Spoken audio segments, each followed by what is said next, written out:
morning, Lil Foot Adventures. Morning! Today, my wife and I are going on a great adventure. We're out here in Goldfield Ghost Town in Arizona, and we're going to go on a Jeep tour with a former YouTuber named Captain Gnarkill as our guide. So he will see him in the video. I talked to him and he was perfectly happy to shoot some video with us.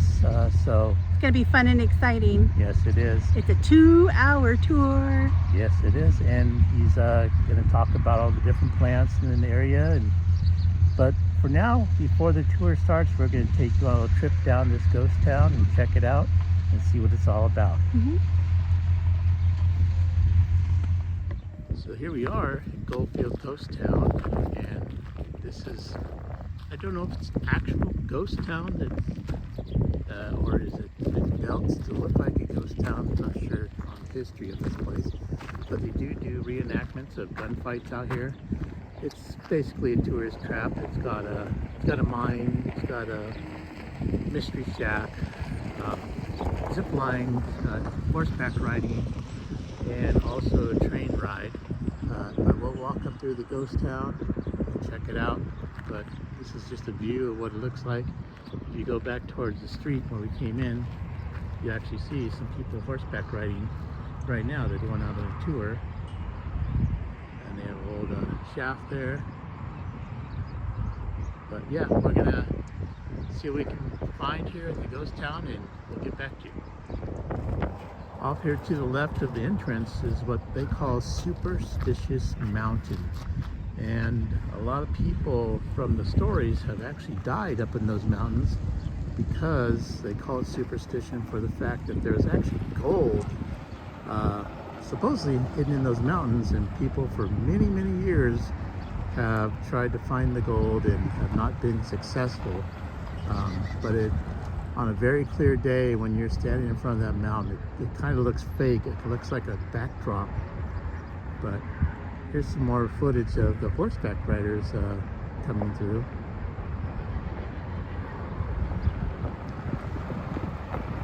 Also out here, if you look at that cactus right in front of us, that's a saguaro cactus. It's a protected cactus. They're all over the place out here, and you can actually get fined if you cut one down. So if you move out to Arizona, don't cut down the cactus.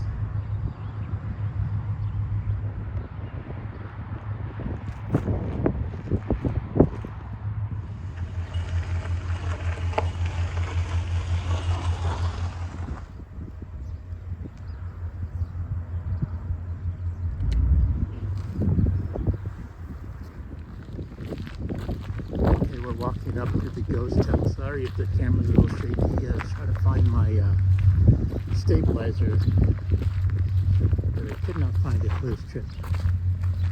But it's a really cool ghost town. There's actually a brothel. My wife and I took a tour of that one time. But it's new stuff here. Actually, the shooting gallery is new.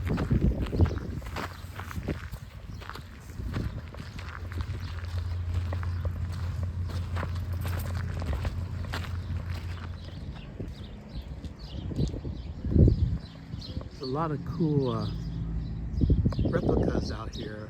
This is actually a replica of what it looked like back in the day when they were mining the shafts. This is supposed to be a shaft, mine shaft, where the rail cars would go down inside the shaft.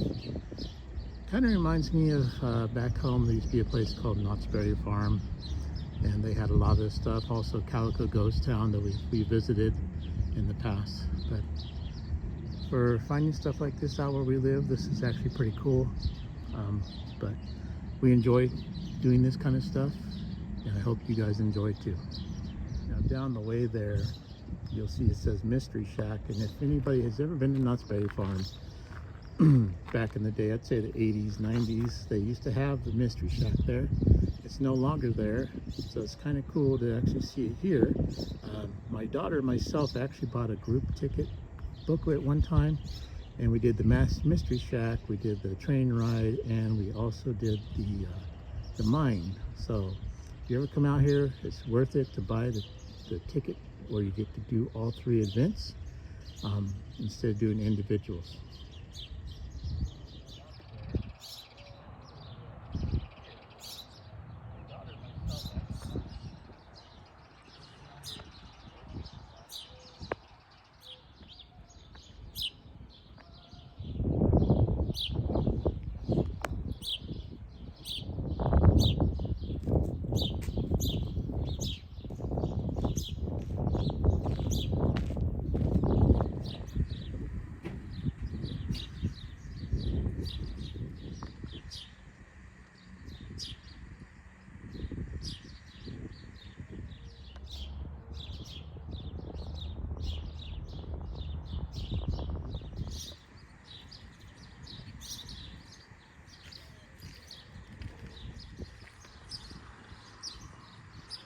Yeah, go.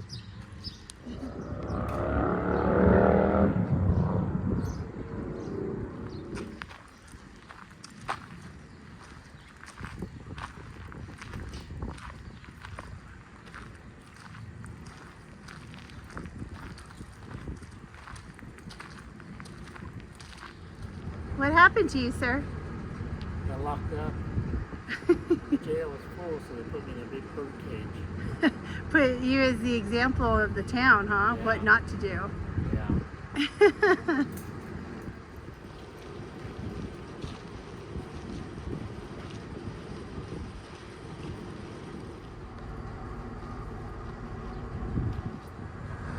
Now, this is our first time doing this tour.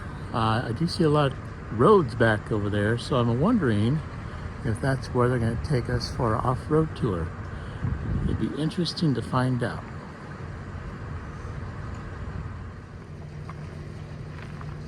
My wife over there messing with the pianos.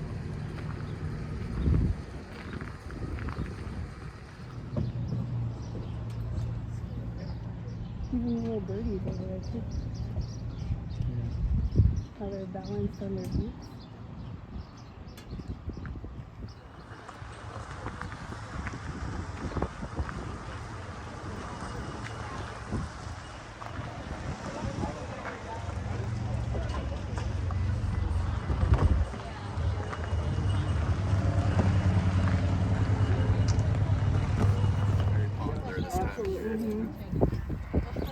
Are you just visiting, or does somebody live out there?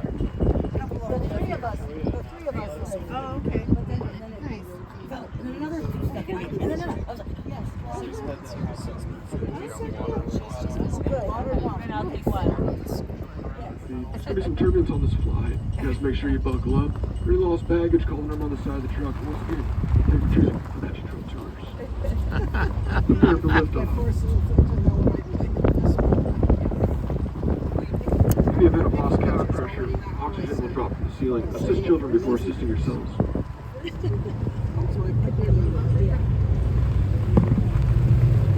it's anybody's first time here at Goldfields? Yes. All around. Nobody's been here before. Yes, I've been here before. You've been here. But not on the Jeep tour. Yeah, not on the Jeep. Very cool. First I'll time tell on you what, tour. I want to tell you guys a lot about this town, but I want to do it kind of efficiently and really quick. We've got some places to get right? We're going on the 2-hour tour.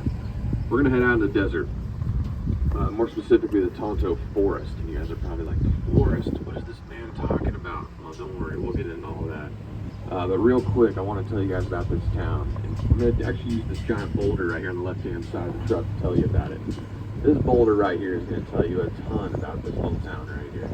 And this happened about 10 years ago. They were doing some dirt work in this parking lot, a little excavation. And the owner's son unearthed a body with an excavator, a person from the past. Arizona came in, they shut that job down. A bunch of different research facilities got involved. ASU even wanted a piece of this action.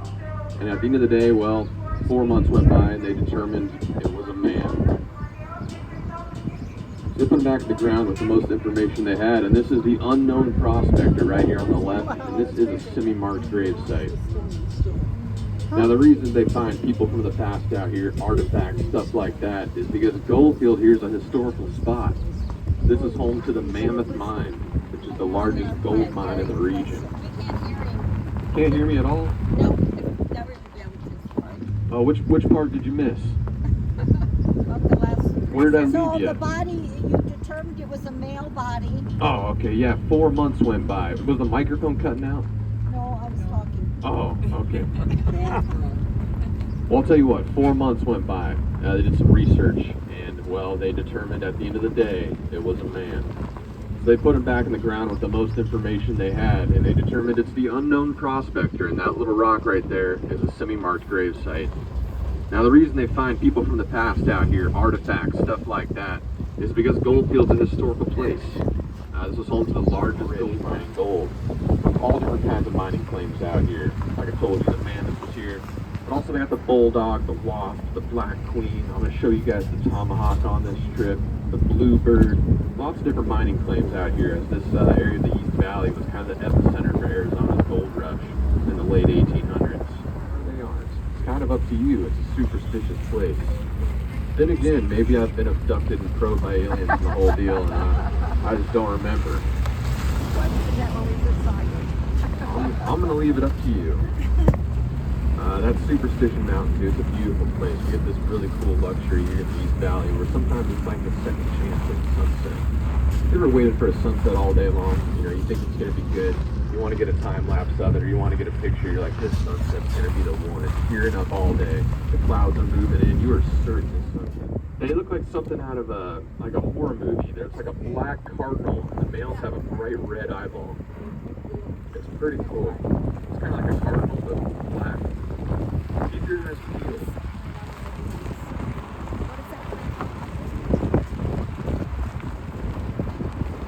You guys like plants? Are you plant folks? Yeah. Me too. I'm kind of a plant nerd. I got a little garden at home. Although my lady will tell you otherwise. She'll go, this man. She's got a bunch of dead stuff sitting in the raised bed. Is that you too? Yeah. I'm still learning the Arizona climate. It's brutal, right? It gets cold in the winter, and then it gets brutally hot in the summer. Big Hard to plants. grow stuff. The soil too is very salty.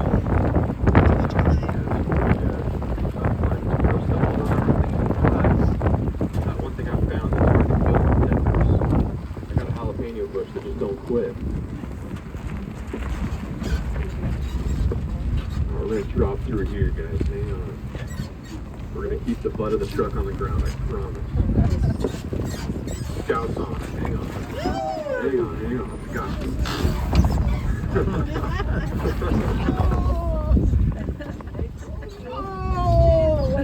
You guys survived? I survived. Now you guys are a hoot. You're a fun crew, so I'm gonna tell you about something I don't tell everybody. This is kind of a local secret. Do you see that phallic looking rock over there on the left hand side of the truck? Yes.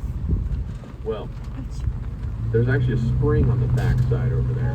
Oh. Yeah, true story. It's a cool spring though. It's not a hot spring. You can soak about chest deep, maybe waist deep depending on the time of year. And it's cold. Yeah, right here on the left. It's called a sworoskeleton. They're kind of like people, you know. They got a skin and a flesh. They got a skeleton inside. That one's got a pretty cool little cactus boot going on. Something to know about those skeletons too is they're worth a lot of money. They go for about $100 a foot if you're lucky enough to have one in your yard. Now, folks across the whole country, they think that these things are endangered. There's some kind of propaganda going around that, oh my gosh, the saguaros, they're endangered. We got to protect them at all costs. They're falling down. And to be fair, they've been falling down quite a bit lately due to some weird weather patterns that you guys can verify firsthand. They're thriving out here on anywhere you look. Hundreds of thousands of these things. And some of them, you know, look kind of rough. You know, it looks a little different than one on a golf course in Scottsdale. I mean, these ones are out here, they're wild. They are a protected species, though. And what I mean by that is if you do anything at all to a saguaro, I'm talking shoot up with a shotgun, spray paint it with some graffiti, carve your initials in it, I don't know. Maybe look at one wrong. You're risking a federal fine of $6,500. Pretty hefty penalty, huh? Also, it's a federal offense. You might even go to prison for 8 months to a year, depending on how the judge feels about you and your case.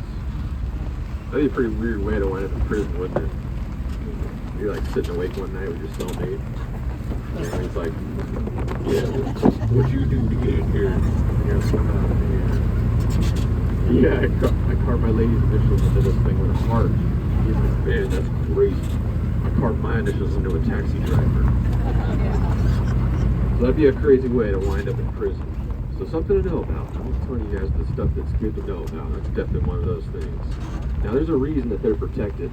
Native affairs are a very sensitive deal in this country for obvious reasons. And well, the Apache people believe that their souls go back to the environment in a bunch of different ways. And if you're an Apache warrior or a brave that's killed in battle, you go back to be reincarnated as saguaros. So technically these are all braves out here standing tall and proud out here in the horizon to be celebrated. So the government put some restrictions on this thing out of respect, which is very cool.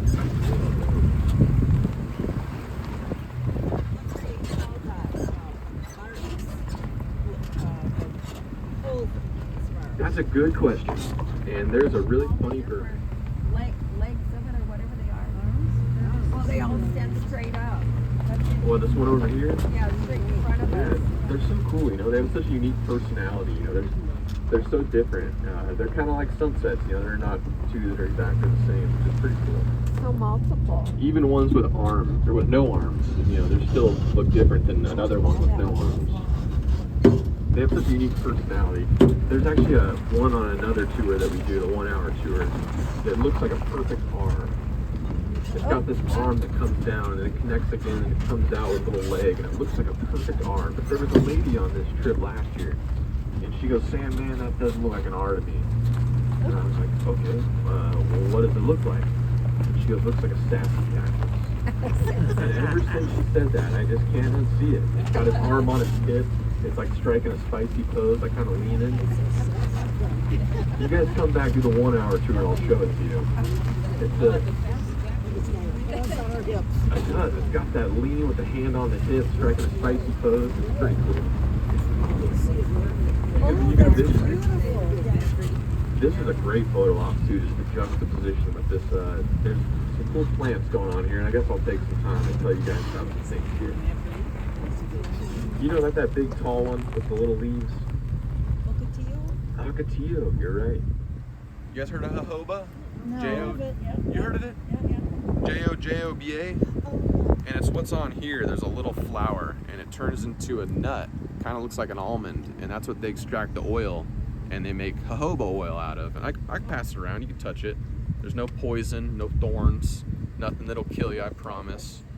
Which is kind of unique in this environment where everything's trying to stab you and poison you and kill you somehow.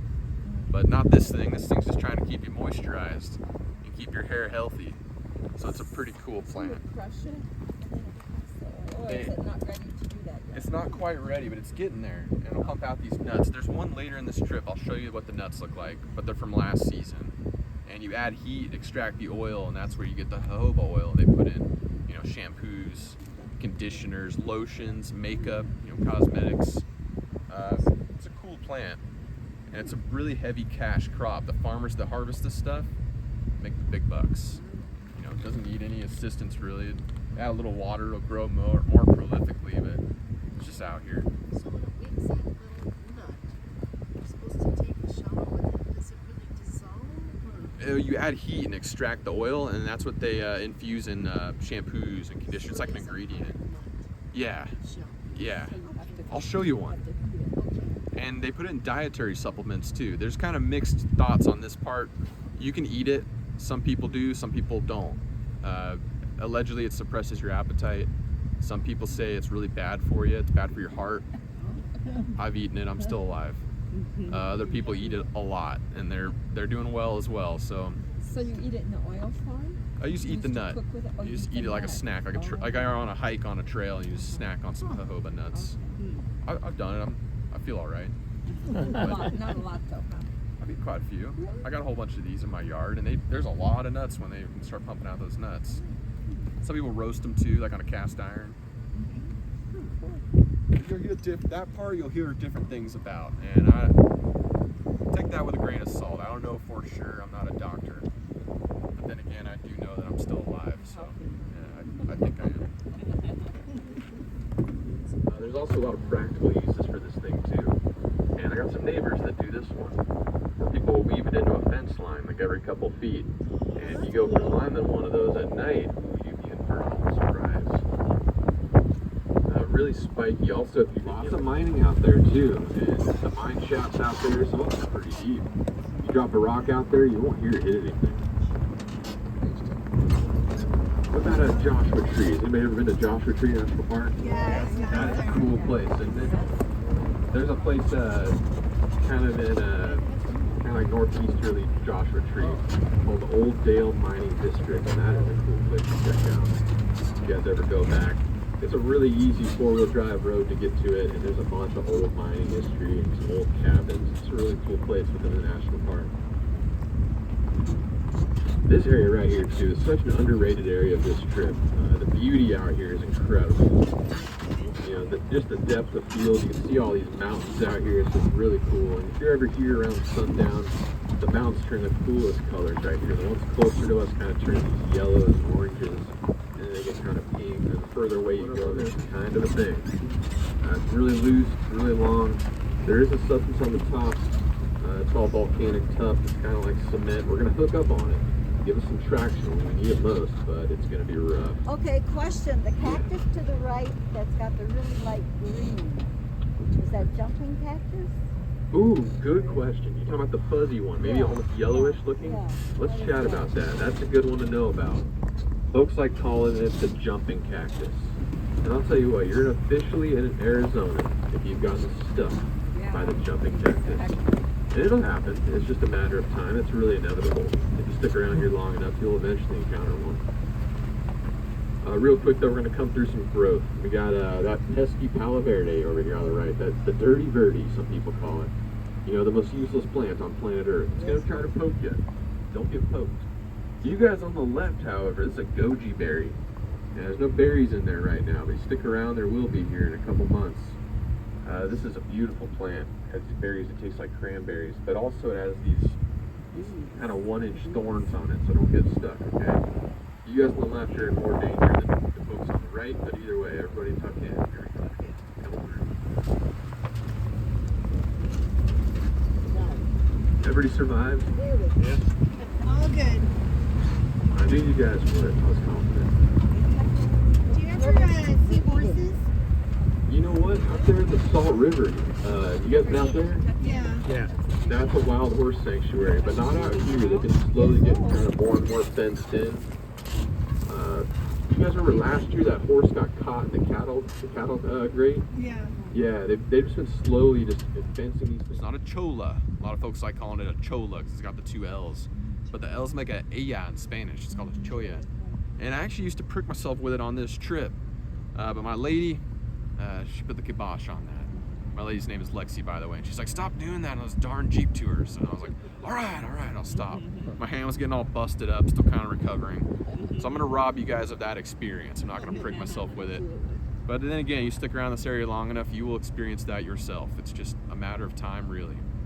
But these spines are actually barbed like fish hooks. So if you, let's say you bought a microscope on Amazon, and you looked at this thing with your microscope, you'd see these little baby fish hooks going up and down this thing this way.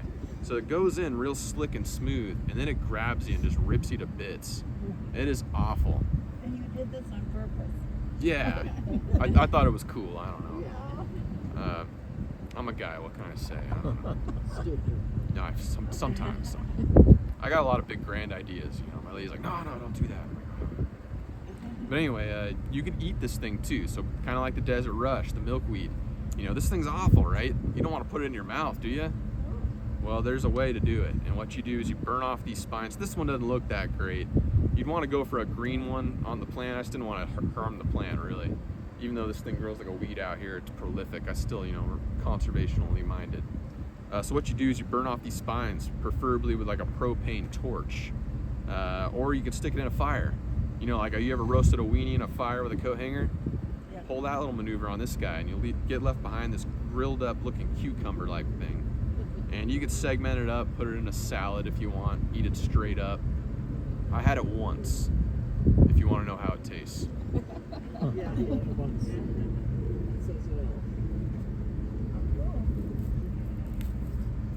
Yeah, that guy was on there. He wanted to come with me. But that was my next point, is it's actually a weapon too. if you're able to fling it, people put on long sticks and kind of catapult it at invaders or people coming in or settlers.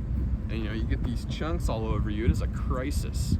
I mean, you can't just off you go. I mean, it just gets infinitely worse. And I told you guys about those guys from France. Remember earlier? This is a true story. I'll show you a spot where the guy's sitting right where you are.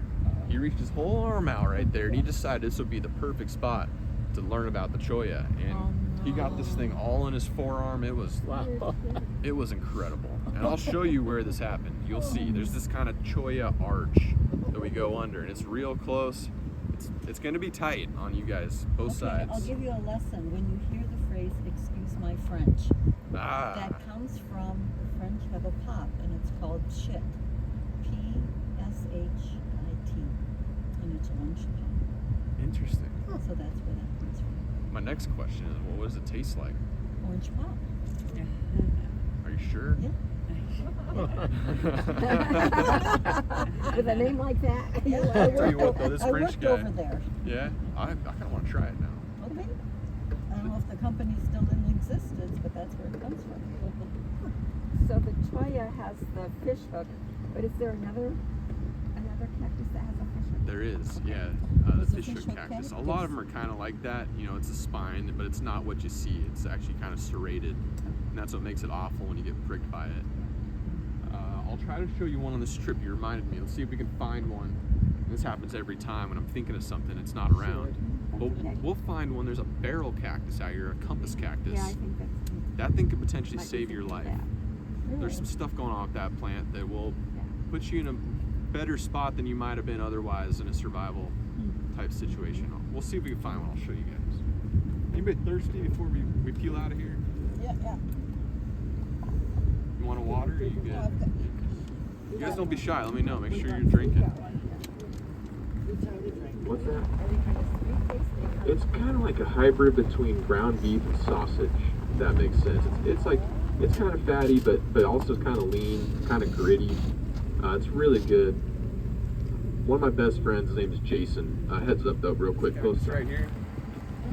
There's another one over there. It's called the hedgehog cactus, and that is one of the most beautiful flowers out here, in my opinion at least. It looks kind of like your hat. It's this beautiful pink flower, and it opens up kind of like that. Like if you took your hat and turned it upside down, that's kind of what the flowers look like, and they're beautiful. Also, you could use this cactus as needle and thread. It's a really hard, long spine. You could sew up a wound with it, or even leather goods. More practical use. Also, this thing right here is one of the most dangerous plants out here. This thing. It doesn't, right? You're probably looking at this going, what's so dangerous about this thing? You guys know about this thing? No. Oh, this thing will get you. It's kind of like fire stick. You know that one? It turns bright red in the winter. Looks like it belongs under the ocean or something. This is similar, but a little different. It's called desert rush, or desert milkweed. And there's a milky white sap in there, and if you get that on your skin, it'll give you a real painful burning rash. If you eat it, it's lethal. It'll kill you. And if you get in your eye, it could take your sight if you don't rinse it out for a really long time, like 30, 40 minutes. So something to know about right there, huh? Yeah. And people have encounters with it, like on a hike. Let's say you're hiking through the Superstitions, you kick some desert rush, you get that sap on your shoelaces, all good, right? You go about your hike, get back to your house, untie your shoe, itch your eye, and microwave a pizza. Well, now you're in for a whole host of problems. And I can't take you over there for a couple of reasons. One of which being we might cave in a door or lose a windshield on that trail. Now there's big old rocks as big as this truck, and if you fall in, that's when you blow out a door or lose a windshield, or this thing will look like a piece of bacon by the time we made it back to the cave. I've been back there once. It was actually really, really cool. It was a really fun trail. It was a hard one. It wasn't easy. You guys ready?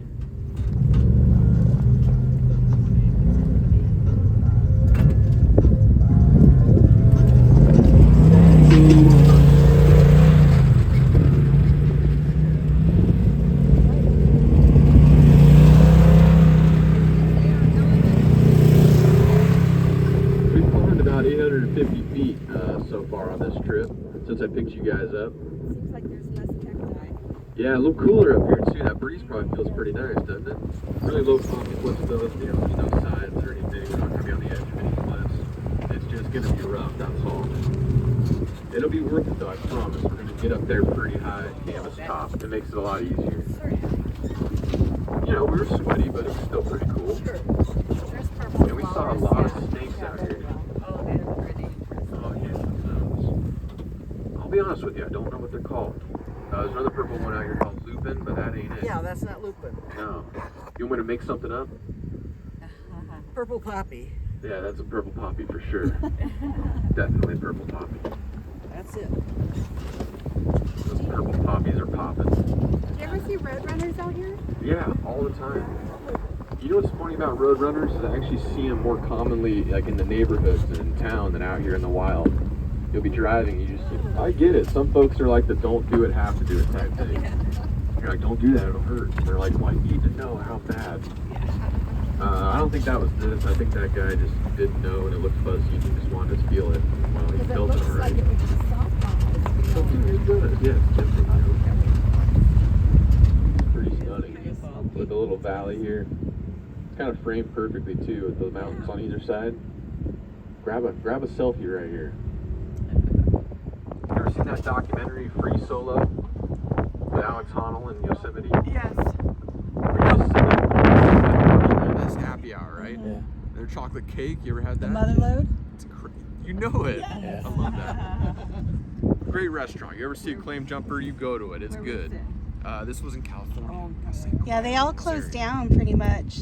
Yeah. So there's one, I think, in Laughlin, and there's also, I think, There's one in Phoenix too, but it closed. yeah, Santa Ana, the South Coast Plaza. It might still be there. The Long Beach one closed too. It's a Yeah. tragedy. I shed a tear. I there drove by and I was bummed. But here's the funny thing about that restaurant, Claim Jumper. If you're wondering kind of like what it is, it's like a mining themed Chili's. It's kind of like sort of related, but way better than Chili's Yeah. for sure. But basically, claim jumping is kind of funny because we'll be sitting there and somebody will get a steak across the way, and it'll be like, "Ooh, that steak looks pretty good. I'm about to go over there and take that steak from that table and bring it on over here." That's claim jumping, which is kind of a funny name for a restaurant, isn't it? But it pertains to mining, it's a lot more violent. You basically kill somebody, you take their mine from them, and you start working it as your own and say it was yours the whole time. So people wanted to claim jump this lost Dutchman. They wanted that mine.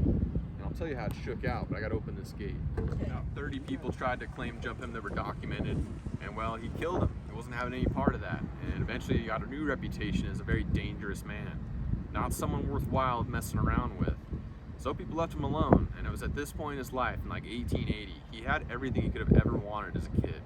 You know, his American dream was finally coming his way. I mean, he had finally achieved this thing. He had a secret gold mine out here, lots of money. People were afraid of him, so they left him alone. He had a little peace and quiet. And he had a beautiful place to live. He's out on the Salt River, which is just over yonder, over the horizon there. Beautiful place, I'd recommend go checking it out. And well, life was just going too perfect for this man. And nature had to throw something at him, because nature usually adjusts. And it threw a horrible storm at this man. A horrible monsoon summer storm where it just rained and rained and rained. And it rose the river and destroyed his house, washed him downstream, and left him fighting for his life in the banks of that flood. And well, he was beat up pretty bad. He had pneumonia, he was in really rough shape. And a lady came along named Julia Thomas, a fascinating businesswoman. This lady could just be her own story altogether entirely. She was a fascinating woman. You could do some research on her. She had a boarding house and a bakery, a bunch of assets in Phoenix. She had it going on. She had her own fortune, essentially, so she didn't need to see the Dutchman down there struggling for his life and kill him real easy and take his mine. She didn't need the money. So instead, she fished him out of that river with all her might and threw him on her horse. She's a kind soul, and they went back to Phoenix, where she vowed to nurse him back to health. Well, some time went by, and it was pretty certain he wasn't going to survive. So he gave her some encrypted clues, which is helpful. But on his final day, he hand drew her out a map. He gave it to her, left a little bit of gold and some stuff he managed to get out of his place before the flood under his bed to thank her, and he died. He passed away. So what did Julia Thomas do with this map? She put it in the nicest frame she could find, and she hung it up on the wall in her office. That's it. I'm just kidding. She didn't do that at all. She actually got something called gold fever. She took that map and she just obsessed over this thing. She turned into a crazy Jake where she needed to find this mine. She was just not taking no for an answer. It became something more than a want, it was a need. She had to find this mine. And she got completely obsessed, and she spent 2 years, and every single dollar she had and resource she had available. And keep in mind, she was wealthy. She blew it all looking. So in 2 years, she went from riches to rags, looking for this mine, found nothing. So she went back to Phoenix, you know, in her newfound poverty, trying to figure out what she was going to do with her life now. I mean, she had ruined her life over meeting the Dutchman. Well, she was really smart, and what she did next was incredible. She printed off hundreds and hundreds of copies of this map with the little money that she managed to scrounge up, and she sold them to anybody and everybody that would buy one. And funny enough, they say she became richer than she ever was in the first place. Wow. Selling maps to a mine. That's funny. It's like the people selling maps to the stars. There you go. So, fast forward to today, you guys are in luck, because I can tell you where it is, but maybe I should just sell you a map. I'm just kidding. You want to know where it is? Sure. I'll tell you exactly where the Dutchman is. I know for sure. You want to know? Okay. It's over there.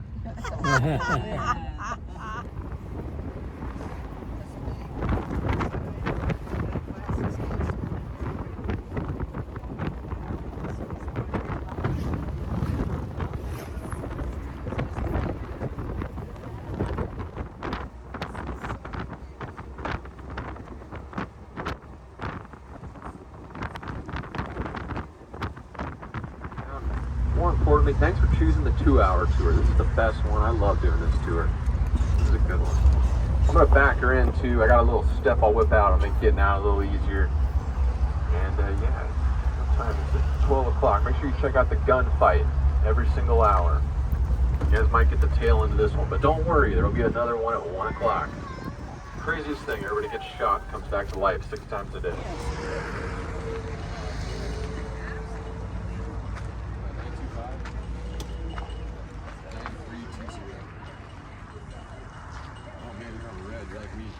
Yeah, all the filming.